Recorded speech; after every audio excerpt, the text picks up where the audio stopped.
vijana tuseme hii.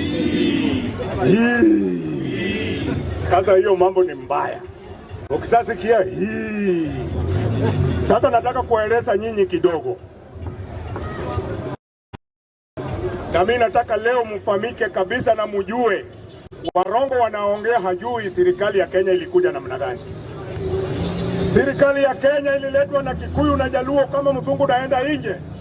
Muulizeni Ruto ndugu yake gani ilikuwa iko kwa jela mwaka 50 na kitu. Ni nani?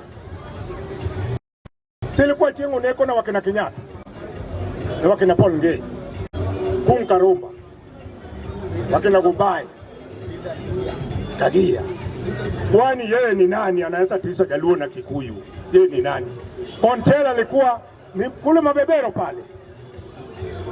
Na leo nikwambieni, musikane mkono na Kikuyu na makabila zingine, tuongoe hii serikali ya upepeto.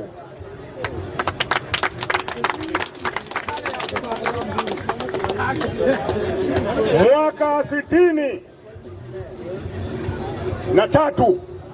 mimi ni kijana barobaro.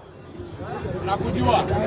Kenyatta imeletwa Paseno Siriba College kama mimi niko na Jaramogi. Akitolewa Kapengoria, Tomboya, Arguinskobe. Huyo Jalango yake ilikuwa iko wapi?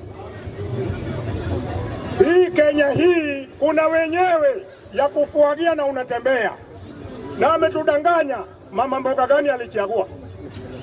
Mama mboga gani iko kwa state? Mama mboga gani ni mbunge? Mama mboga gani amechaguliwa hata secretary yoyote? Na pikipiki bodaboda, ajira iko juu. Murongo ya mwisho. Na mnakanywa na uhuru na muziki. Huyu